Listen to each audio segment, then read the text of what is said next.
hoy llegamos a Juan capítulo 2 versículos del 12 al 25 y es lo que vamos a estar viendo en esta mañana, cómo Jesús y su familia, ¿sí?, y sus discípulos llegan a Capernaum, a la parte norte de Galilea.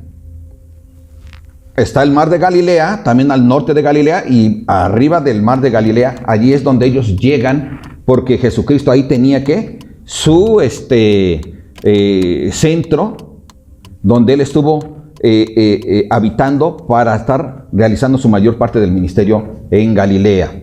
Así que vamos a estar viendo esto, vamos a estar viendo cómo el celo, ¿sí?, del amor de Dios es algo que en Jesucristo existe y lo manifestó en ese tiempo. Y vamos a ver cómo es que lo manifiesta y en qué momento sucede. Vamos a ver cómo Él dice destruir este templo y yo lo levantaré en 3 días. Y cómo la gente no entiende fácilmente lo que Jesús enseña, ¿verdad? Y otra cosa es que Jesús conoce a todos. Nos conoce plenamente. Él sabe quiénes somos y conoce nuestra fe, el tamaño de nuestra fe. Y vamos a ver esto, porque esto es muy interesante. Todo esto. Amén, familia. Amén. Así que, ¿qué te parece si cierras tus ojos? Y vamos a tener esta prédica que como título es que mi casa no es que mercado de ladrones. Padre, te damos gracias, Señor, porque tú eres bueno con nosotros y tú nos das tu palabra, Señor, para que la conozcamos, para que a través de tu Espíritu tú nos estés ministrando, Señor, y tú nos estés hablando. Y agradecemos esta gran bendición, Padre. Gracias por habernos traído a este lugar con tus lazos de amor, tus brazos de amor, bendito Padre. Y aquí estamos, Señor. Háblanos, bendícenos, Padre. En el nombre de Jesús, haz tú la obra en nuestro ser, Padre, en todo nuestro ser. En el nombre de Jesús te lo suplicamos. Amén. Bien, vamos al verso 12, dice la palabra de Dios, allí en en Juan capítulo 2, versículo 12. Y dice la palabra de Dios de esta manera: después de esto descendieron a Capernaum, él, su madre, sus hermanos y sus discípulos, y estuvieron allí no muchos días. Es decir, podemos ver cómo Jesús, su madre, sus hermanos, sus discípulos, todos se fueron juntos. Y es importante ver cómo a Dios le interesa mucho la unidad en la familia. Ellos todos creían en Dios. Todos. La familia de Jesucristo era una familia que era llena de conocimiento de la palabra ya escrita, que es el Antiguo Testamento. Y ellos buscaban ser fieles a Dios. Así que juntos se reunieron allí en Capernaum. Recordemos que ellos vivían en Nazaret, o Nazaret, como le quieras decir. Lo que es importante aquí es ver cómo caminan juntos. Y es importante que las familias se mantengan unidas lo más cerca posible. Yo sé que a veces no es sano, pero muchas veces sí. Ahora, no está diciendo aquí que Jesús y sus discípulos vivían exactamente en el mismo lugar que Jesús. No, pero todos ellos se trasladaron a Capernaum. Y vemos que después de un tiempo ellos salen de ahí. Pero nos deja ver que María tiene ¿qué? Hijos.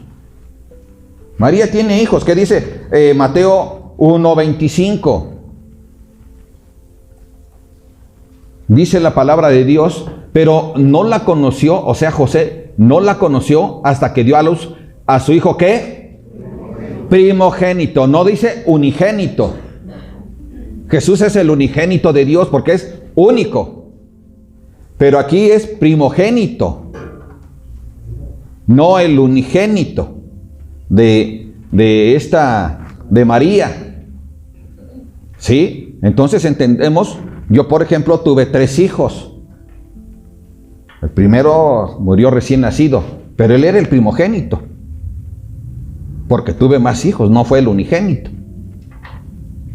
Y así es en las familias. Y aquí estamos viendo entonces que María tuvo más hijos. Dice Mateo 13, 55, 56. ¿No es este el hijo del carpintero? Porque José era carpintero, recordemos, el esposo de María. Y Jesús, así se le conoció como el hijo del carpintero. ¿No es este el hijo del carpintero? ¿No se llama su madre María y sus hermanos Jacobo, José, Simón y Judas? ¿Sí? Entonces es claro. No lo digo yo, está escrito en la palabra de Dios. Amén. Entonces, esto es lo que nos está enseñando la palabra de Dios y nosotros debemos de entender todas estas cosas. Dice el verso 56. ¿No están todas sus hermanas con nosotros? ¿De dónde pues tiene todas estas cosas? Se sorprendían de Jesús, porque él hacía milagros y hacía sanidades. Entonces, ¿de dónde es posible que él haga todas estas cosas? Porque Jesús ya había empezado su ministerio en Caná de Galilea. Y dice la palabra de Dios que hizo tantos versículos que muchos ni están escritos. Lo dice la misma palabra. Sigamos entonces ya con el verso 13 al 17. Dice la palabra de Dios, estaba cerca la Pascua. Entonces recordemos que Jesús y su familia estaban en Capernaum y la Pascua estaba cerca. La Pascua era una celebración judía, una fiesta en la cual se incluía también la fiesta de los panes, es decir, el primer día se celebraba la Pascua y enseguida, junto con ella, la fiesta de los panes sin levadura.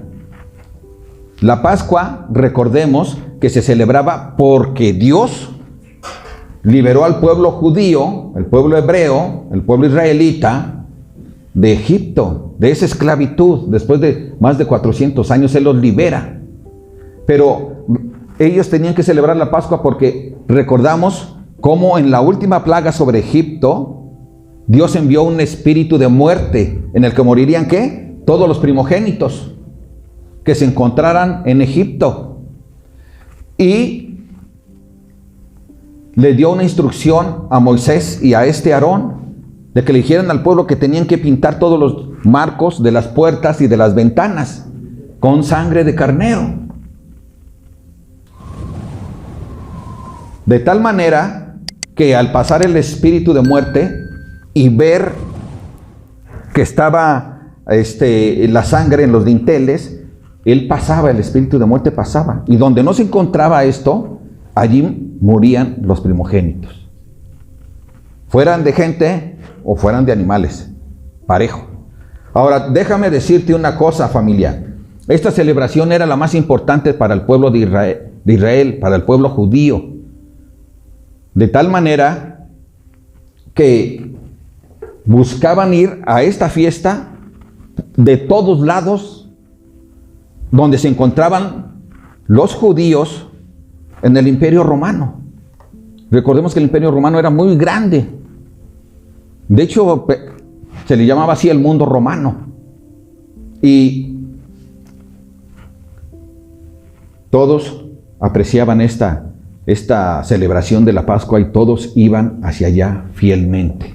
Ahora, sigue diciendo la palabra de Dios que Jesús subió a Jerusalén, ¿verdad? Y dice que, y halló en el templo a los que vendían bueyes, ovejas y palomas, y a los cambistas allí sentados.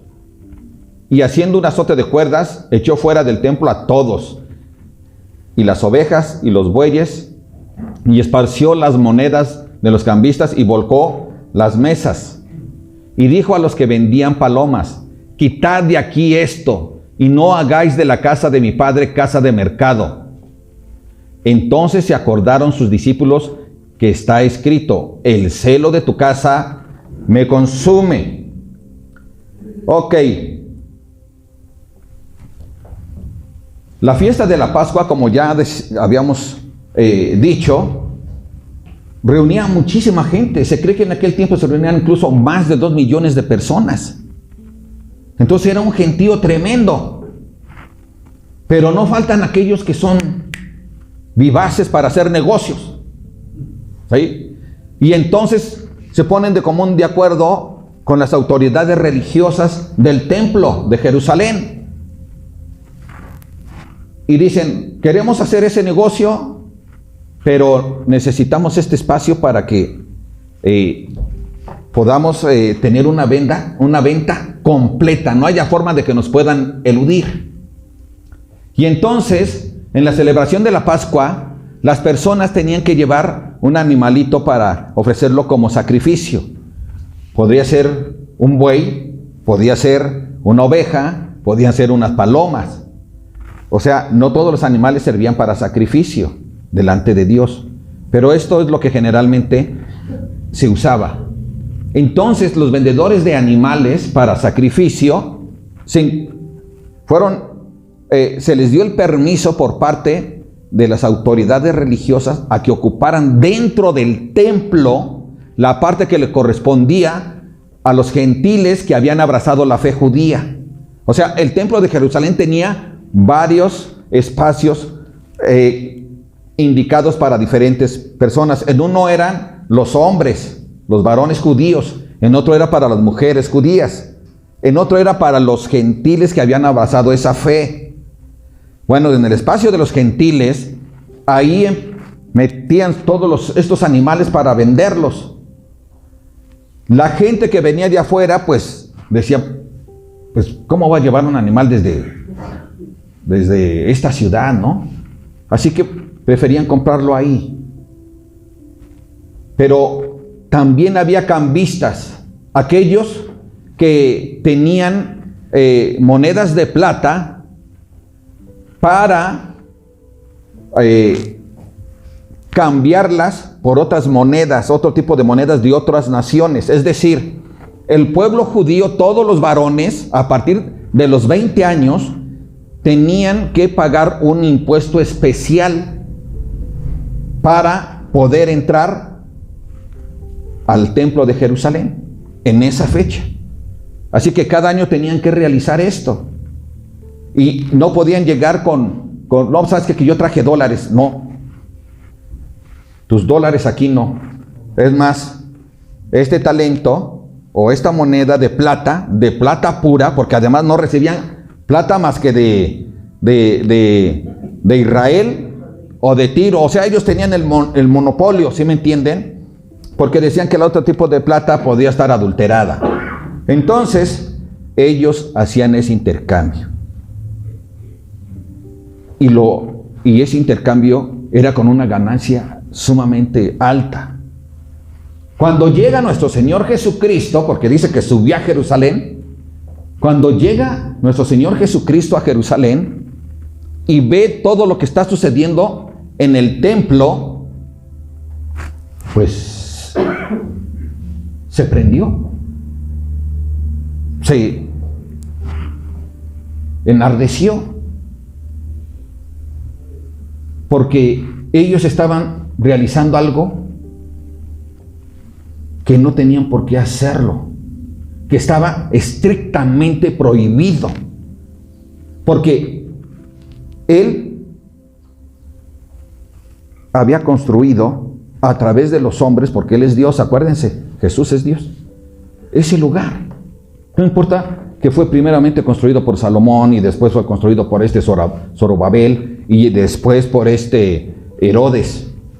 No, aquí lo importante es que este templo era para el servicio a Dios. Era su casa de oración, su casa de alabanza, su casa de adoración.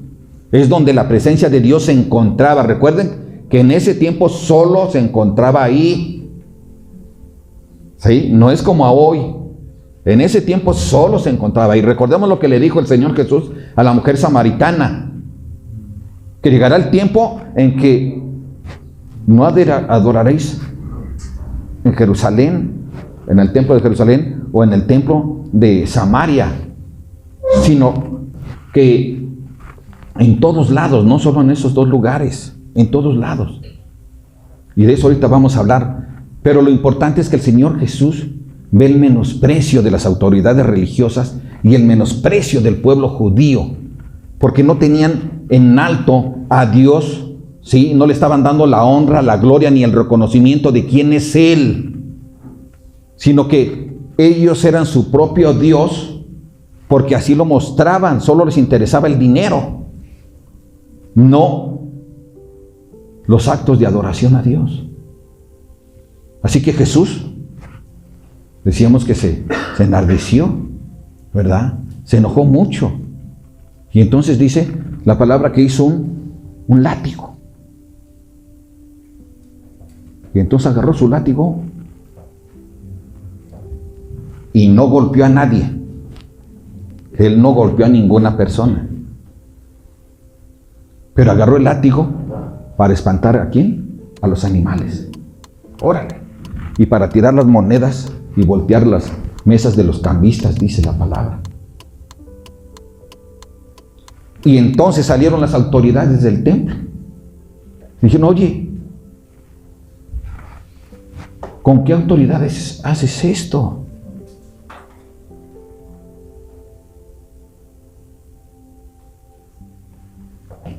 ¿Con qué autoridad? Ellos, en lugar de reconocer que estaba bien, ellos pensaban en su propio negocio. En lugar de reconocer que lo que tenía que hacer el pueblo es llegar a ese lugar y no estar comprando. Imagínate a los hombres que llegaban a este lugar, ¿sí? Los gentiles que habían abrazado la fe judía, y ahí estaban los mugidos de los bueyes, y estaban los balidos de las ovejas, y el arrullo de las palomas, y luego el gritería de ellos, pásele acá, y ya sabes cómo es el tianguis, ¿no? Entonces, ¿cómo podía esa gente estar en comunión, en una relación íntima con Dios? Arrepintiéndose, dice, Señor, reconozco que me he portado mal este año, ten misericordia de mí, perdóname, quiero ser diferente, ayúdame. Entonces, por eso se molestó el Señor Jesús, pero habían perdido eso, perdieron la intención del por qué fue construido ese lugar y por qué se celebraba, ¿qué? La Pascua. Se les olvidó por qué era. Todo se volvió religioso y legalista. Vendían animales que en lugar de que fueran perfectos, entre comillas, vendían animales que tenían una pierna mal o le faltaba un ojo, ese tipo de cosas. Y estaba prohibido por Dios. Porque Él quiere que siempre le ofrezcamos lo mejor. Y eso es justo, porque Él siempre nos ha ofrecido lo mejor. Nos ofreció a su Hijo Jesucristo, que murió en la cruz. Entonces, familia, debemos recordar que también nosotros, hoy, a través de Jesucristo, por su muerte en la cruz y su resurrección, por la fe que tenemos en Él, de reconocerlo como nuestro Señor y Salvador, hoy nosotros somos el templo del Espíritu Santo. Nosotros, nuestro cuerpo. Y que tenemos que actuar como Jesús quiere, porque el celo del Padre de Jesús, al ver su casa llena de pecado, de maldad, por eso es que la llama una cueva de ladrones en otra cita.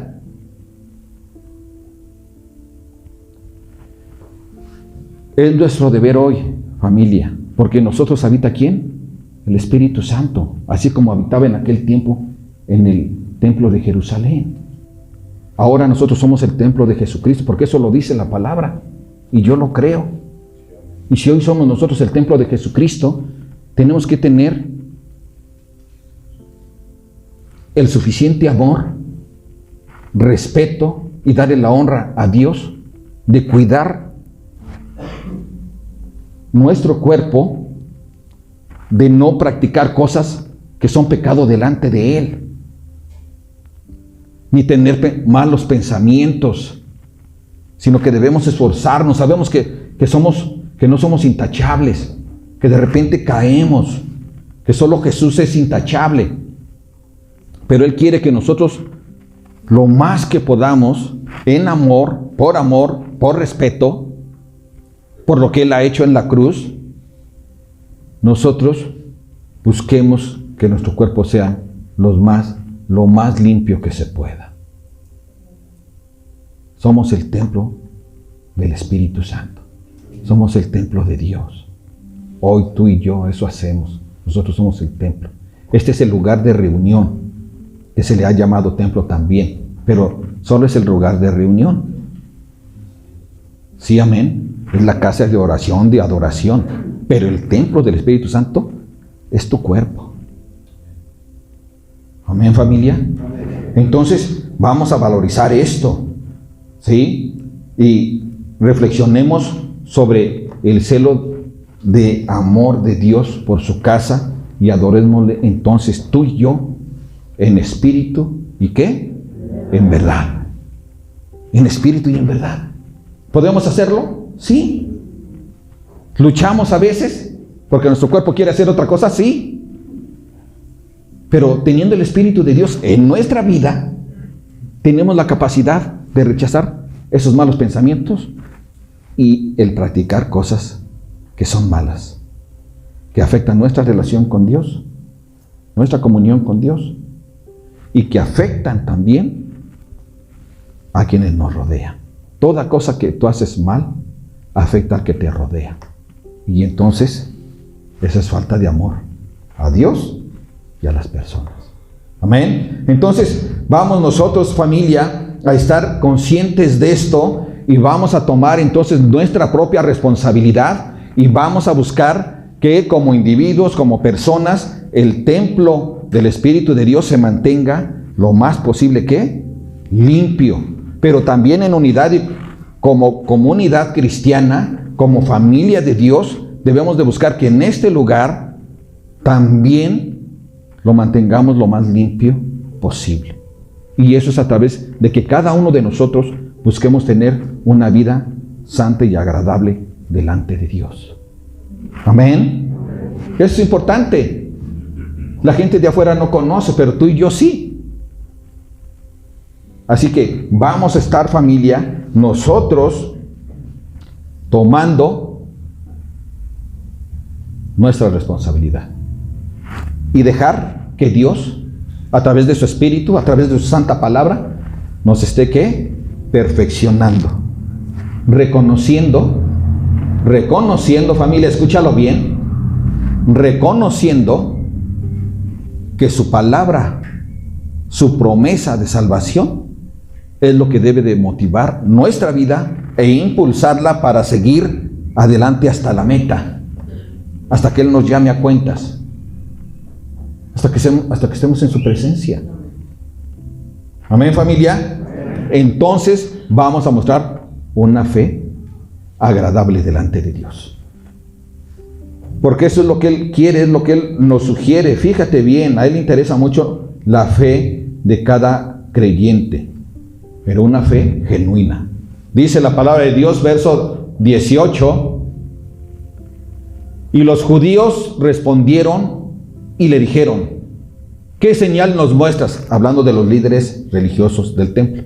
¿Qué señal nos muestras ya que haces esto? Respondió Jesús y les dijo, destruid este templo y en 3 días lo levantaré. Dijeron luego los judíos, en 46 años fue edificado este templo, ¿y tú en 3 días lo levantarás? Mas él hablaba del templo de su cuerpo. Por tanto, cuando resucitó de entre los muertos, sus discípulos se acordaron que había dicho esto y creyeron la escritura y la palabra que Jesús había ¿qué? Dicho. Entonces, ellos preguntan, ¿qué señal nos das de que tienes esta autoridad? O sea, Jesús ya había hecho muchas señales, pero ellos no querían verlas, no querían saberlas, conocerlas. Porque en su corazón había una barrera grande. Porque su corazón estaba lleno de una mentalidad corrompida que buscaba sus propios intereses. Por eso, la gente, cuando tú le confrontas a veces con algo que le está haciendo daño, pero que no quiere dejarlo, se molesta contigo. Pues esto sucedía con el Señor Jesús. Entonces era ridículo que pidieran una señal, cuando Él ya hizo muchas. Ahora, otra señal no acababa de hacer un látigo y llamar la atención a todos estos vendedores y cambistas y correrlos a todos. Y además nadie se puso al brinco. ¿Por qué? Porque reconocieron la autoridad en este hombre y sabían que ellos estaban mal. Entonces los corrió el Señor Jesús. Eso no lo hace un hombre cuando atentas contra sus ganancias, contra sus negocios. Se te ponen al brinco. ¿Sí o no? Se reúnen y cuidado. ¿Sí o no es cierto, familia? Eso lo vemos. Y aquí están pidiendo una señal. Qué triste. Hay gente que dice, yo hasta que no vea una señal que además me beneficie, no creo. Porque eso es lo que hace la gente. Quiere ver que Jesús, que Dios haga su voluntad conforme al propósito de ellos. Y si tú me das esto, Dios, voy a creer en ti. O sea, ahora resulta que el creado tiene autoridad sobre el creador. No puede ser. No puedes estar pidiendo milagros, evidencias, porque Él ya los hizo. Hizo muchas. Y ellos lo sabían, pero no quisieron reconocerlas. Ellos siempre quisieron restarle autoridad a Jesús. Ellos nunca quisieron reconocerle como su Señor y Salvador. Ahora, cuando Él les dice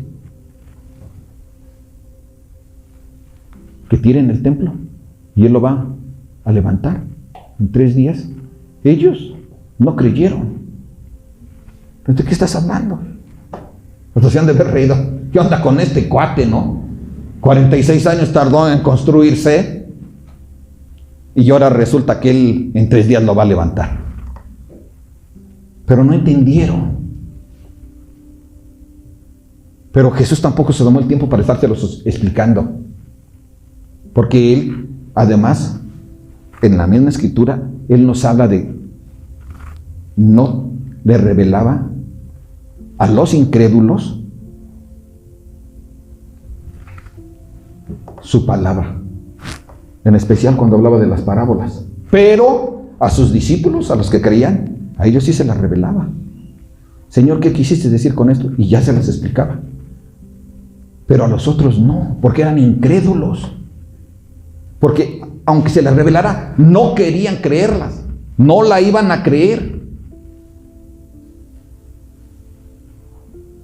Es algo que en el ser humano se encuentra, pero que nosotros tenemos que entender que la fe es que por el oír ¿qué? La palabra de Dios. Pero también la fe es ¿qué? La certeza de ¿qué? De lo que se espera, la convicción de lo que no se ve. Así debe ser nuestra fe. No debe de ser por vista. Eso no le agrada al Señor. Por eso la fe de muchos es débil, porque está fincada en los milagros, en lo espectacular, en la emoción. La palabra de Dios enseña, no vamos a ir para allá, pero allí en Juan 10, 18, muestra que Jesús dijo que Él iba a resucitar. Y nosotros podemos ver también cómo en Romanos 6 el Padre dijo que lo iba a levantar de entre los muertos. Y podemos ver también en Romanos 1:4 y 8:11 que el Espíritu de Dios lo levantó de los muertos. Un Dios en 3 personas hizo toda esta obra. Lo levantó de la resurrección. Por eso nuestra fe debe de estar segura y fincada en lo que hace nuestro Señor Jesús, en lo que hace, en sus hechos de Él, en sus hechos, en su obra redentora, no en los hechos de otro tipo de milagros, de que sanó a fulano, a sotano, no, en su fe, en la fe en que Él murió en la cruz y resucitó de entre los muertos. Porque allí es donde tenemos nosotros la victoria. Es donde tenemos la certeza de que también vamos a resucitar de entre los muertos. Amén. Entonces, familia, necesitamos nosotros estar seguros de esto. Finquemos nuestra fe y esperanza en la muerte y resurrección de nuestro Señor Jesucristo. ¿Cuántos dicen amén? Amén. Gloria a Dios.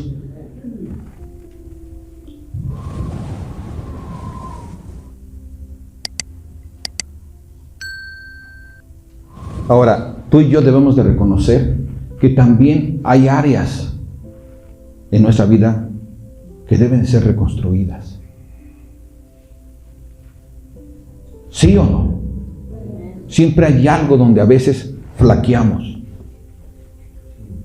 Pero que si reconocemos y somos humildes, vamos a poder, ¿qué?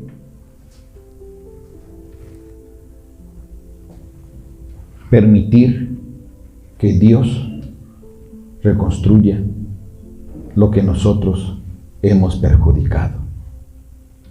¿En qué tenemos debilidad? Yo no sé en qué tengas debilidad tú, pero hay muchas personas que tienen debilidades en muchas áreas. Algunos en la pornografía, otros en adicciones, otros en violencia, otros en chismes. Hay diferentes áreas donde Dios puede ayudarnos a ser diferentes. ¿En qué flaqueamos nosotros? ¿En qué flaqueas tú? Haz una introspección de tu propia vida y pídele a Dios que te ayude.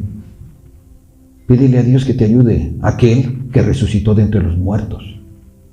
El hecho de que Él haya resucitado de entre los muertos nos da la certeza de que Él es el Todopoderoso para hacer las cosas. El hecho de que Él haya entregado su vida en la cruz nos da la seguridad de que nos ama muchísimo, porque murió por ti, murió por mí. Entonces, permitamos que Dios haga su obra en nuestra vida. Amén, familia.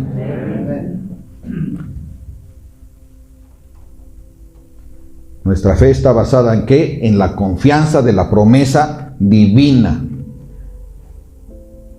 ¿Cuál es la promesa divina? ¿Cuál es la promesa de nuestro Señor Jesucristo antes de irse, de ascender a los cielos? ¿Cuál fue su promesa? Iba a ir a preparar moradas, ¿cierto? Para todos sus creyentes. Para todos sus seguidores. Esa es la promesa. Y yo la creo. Porque si tiene poder de entregar su vida y volverla a tomar, ¿quién lo hace? ¿Quién lo ha hecho? Nadie, solo Jesús, porque Él es Dios. Ya vimos que Él es el creador de todo. Con mayor razón, Él puede venir nuevamente, porque Él dice su palabra que Él va a venir por su iglesia. O sea, por todos aquellos que creen en Él, que creen, que le buscan, que le siguen. Una fe genuina, no cualquier fe, porque Él nos conoce bien. Y fíjate lo que dice entonces la palabra de Dios, versos 23 al 25. Estando en Jerusalén, en la fiesta de la Pascua, muchos creyeron en su nombre, viendo las señales que hacía. Pero Jesús mismo no se fiaba de ellos, porque conocía a todos y no tenía necesidad de que nadie le diese testimonio del hombre, pues Él sabía lo que había ¿qué? En el hombre. O sea, a Dios no lo engañamos. Nadie podemos engañarlo. No tenemos esa capacidad. Nos engañamos a nosotros mismos y solo le ofendemos a Él cuando le queremos engañar, porque entonces estamos tratando de decir que Él no es el Todopoderoso. ¿Sí? Entonces le ofendemos cuando queremos engañarle. Nos engañamos a nosotros mismos y podemos engañar a otra gente, pero a Él no. A Él no. Y Él nos muestra cómo nosotros no tenemos esa capacidad. Y dice que muchos le siguieron. ¿Por qué? Por las señales que estaba ¿qué? Realizando. Por señales que la gente las toma como espectaculares. Porque en realidad sí eran espectaculares. ¿Sí o no? ¿Levantar a un muerto no es espectacular? Sí. Es grandioso. Nunca antes visto. Solo Él tiene el poder para hacerlo. Porque aunque diga la Escritura más adelante que Pablo, ¿sí? Puso su cuerpo sobre un niño y fue sano. ¿Quién lo hizo? Dios. Porque Pablo lo hacía siempre en el nombre de Jesús. Entonces, es Dios quien hace las cosas. Y a Jesús le conocieron de vista. Muchos, multitudes. Pero no conocieron su corazón y su mensaje. Mucha gente está acostumbrada a seguir al hombre por cosas espectaculares. Pero una fe fincada en cosas espectaculares, fincada en las señales y milagros, es una fe en la que Jesús no se confía plenamente. No, porque Él, ¿qué dice? Conoce al hombre. Así que alguien podrá decir, no, Señor, pero pues tú sabes, ¿no? Que yo te amo mucho y cuánto amo a mi esposa. Bueno, sí, Él lo sabe. Pero si estás mintiendo, pues también lo sabe. Así que a Jesús no le interesa una fe pobre, una fe superficial. Y cuando digo una fe pobre y superficial, no quiere decir que no existe esa fe. Sí hay una fe, pero es mínima, porque está fincada no en el amor a Dios, sino fincada en lo espectacular. Y una fe espectacular es pobre, es insuficiente. No es suficiente. Eso no le agrada a Dios. A Él necesitamos conocerle. Y le damos gracias a Dios que estudiamos y predicamos la palabra de Dios verso a verso, todo el libro, todo el capítulo. Necesitamos conocer a Dios. A través de conocerle, entonces nosotros le amamos. por lo que le conocemos. Amén, familia. Así también tú y yo necesitamos verdaderamente tener una fe que no esté fincada en cosas que son un espectáculo. Nuestra fe no debe estar fincada en los milagros que hizo Jesús en beneficio de las personas. Nuestra fe debe estar fincada en su palabra, en lo que Él dice, en su palabra escrita. O sea, en la Biblia, en la doctrina de los apóstoles, que es la doctrina de Jesucristo. Nuestra fe no debe estar fincada en ningún hombre. Y eso a Jesús no le interesa. Una persona que es espectacular y que a lo mejor en el nombre de Jesús pide para que alguien sea sanado y Dios lo puede sanar, pero él se para el cuello y no, pues ya lo sané, o le dice, no, ¿qué poder tiene usted para sanar? Y se queda callado en lugar de decir, no, el poder es de Dios. Esa persona está equivocada. No podemos promover que la gente tenga la fe solo fincada en las señales y prodigios. No.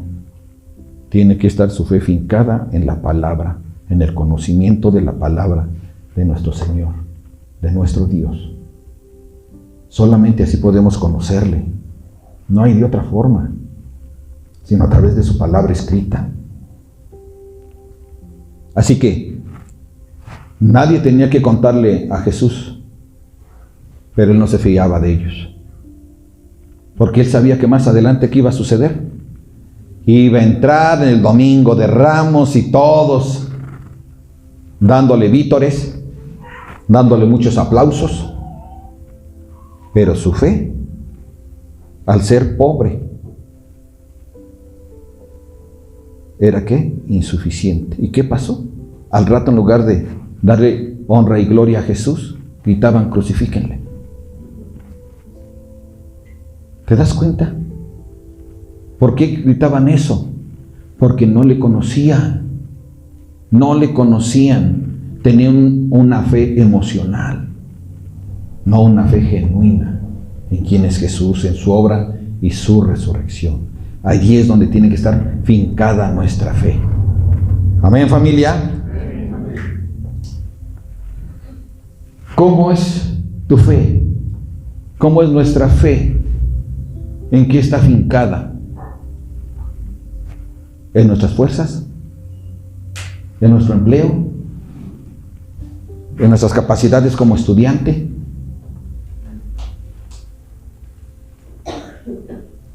¿Está fincada mi fe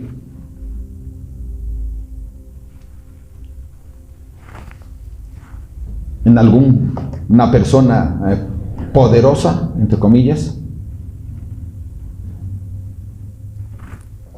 ¿En qué está fincada nuestra fe? Busquemos fincar nuestra fe, todos, en la palabra de Dios. En la palabra de Dios. La fe viene por el oír ¿qué? La palabra de Dios. ¿Por qué le seguimos a Jesús? Porque cuando estamos en necesidad siempre le pedimos, ¿por eso? ¿O porque le amamos y te gusta estar en su presencia? Y puedes estar alabándole por lo que Él es, por su grandeza, por su paciencia, por su amor, por su poder, por su majestad. Porque Él siempre te escucha. Siempre. Pero también te va a responder conforme a tu fe, porque así dijo Jesús, hágase conforme a vuestra fe. ¿Cómo es nuestra fe? Acerquémonos a Él. Busquemos a través de la palabra de Dios conocerle más y más y más. Tenemos muchos estudios, como ya decía nuestro hermano José. Así que alineemos nuestras vidas a la voluntad de la palabra de Dios, para que entonces Él pueda transformar, ¿qué? Nuestro corazón. ¿Cómo va a transformar tu corazón? A través de alinearlo a su palabra escrita. Si Él en su palabra escrita dice que no tengas enojo contra tu hermano, entonces, yo voy a alinear mi corazón, mi vida a la palabra escrita, entonces no voy a enojarme con mi hermano. Dice, ama a tu hermano como a ti mismo, entonces le voy a amar mucho, porque yo me amo mucho. Para que nuestra vida sea transformada, necesitamos alinear nuestra vida a la palabra de Dios. A la palabra de Dios. Amén, familia.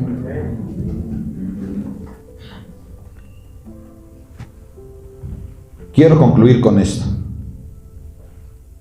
Es algo que espero que te lleves en tu corazón. Basar nuestra fe en la admiración de lo espectacular de las señales, milagros y de lo que puede hacer Dios por nosotros, solo crea aplausos, pues es una fe pobre y superficial. Busquemos, familia, tener y mantener una relación firme con Dios, como lo haces hoy.